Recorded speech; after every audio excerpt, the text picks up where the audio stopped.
Salamat po na. Malaki po na lulong sa inyo. Dahil yung araw na opera yung anak ko pa yung Okay po. continue ticket out. Balik natin lahat. Ito po sir, kasama sa inyo. Ano pero? Ito pati na ni Yorme. Okay naman po. Delivery boy ako ni Yorme. Hindi nakakainta sa anyaya niya. Maintenance, ensure, at saka t-shirt niya. Okay, at saka t-shirt po. Okay na, salamat. Maraming salamat po. Itong ng araw. Salamat Hindi po. ko kayo nakakalimutan. Babalik po natin lahat. Opo. Nanay, masabi niyo nanay? Ano masabi niyo? Dahil binisita kayo ni Kung Amad.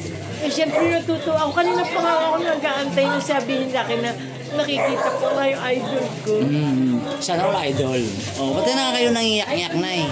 Malaki po na itulong sa akin niya nung araw na operahan yung anak ko. Okay. Siya So, kamusta na po yung anak niyo ngayon? po. Kamusta po yung anak niyo ngayon? May asawa na may dalawang anak. So, matagal lang ang panahon na yun? Matagal na 8 taon pa lang po yung anak ko. Kaya hindi ko nakakalimutan yun. Taon ko na tumatanong ko malaki yung hindi ko po nakakalimutan. Siya po ang tumulong sa akin. Salamat po sa Diyos. Opo, kaya pagdating mo sa mga bagatsing, solid po kami. Maraming salamat po. May awa ang Diyos tayo. Salamat sa Diyos namin. Oo, At least, mananalo po. oh. Kaya kumpare ko po si Francisco. Oh. Nice to meet you po na. Pangalan ni nanay? Conchita Mauricio. Ganda na pangalan, Conchita. Pangyayamanin na eh. Hindi po.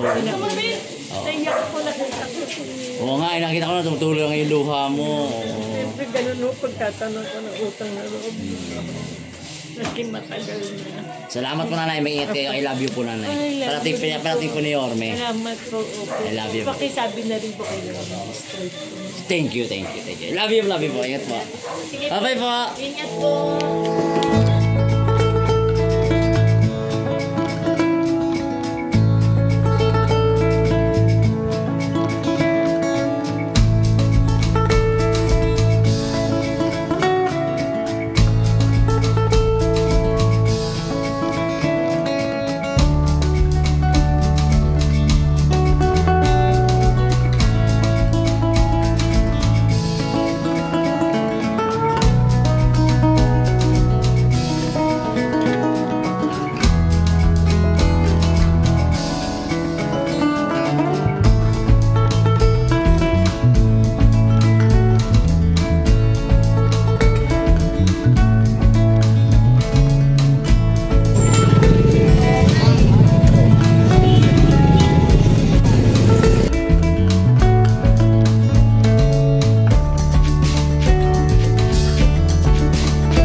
Palibasa matatanda na yung mga kasama ko, nauna ako matapos.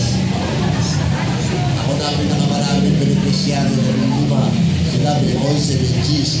Pero mukhang mas may asin pa ako sa kanila. Kaya nauna ako sa dito. Kaya naglalakad siguro sila. Ako naman sumakay na sa kotse. Ito yung lima.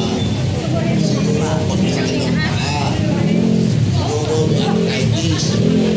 Siguro walang kasama. Kaya sabi ni Yorme, mahahatid daw niya sa inyo. Nag-volunteer na po kami ng mga konsihan. kami na ang mag-deliver sa mga seniors natin. So ito po ay personal delivery. Kami po ngayon ang bagong angkas. Grab, lalabog, Gourmet Food. So, ihatid ko lang po, binigay sa inyo, yung kanyang alaala. O, lalapit na ako sila, ilabas na. 1, 2, 3, 4, 5, 6, 7, 8, 9. Okay. Okay. Okay. Para po, makauwi na. Wala pa? Na-traffic. Na-traffic. Na-traffic pa yung ibang mga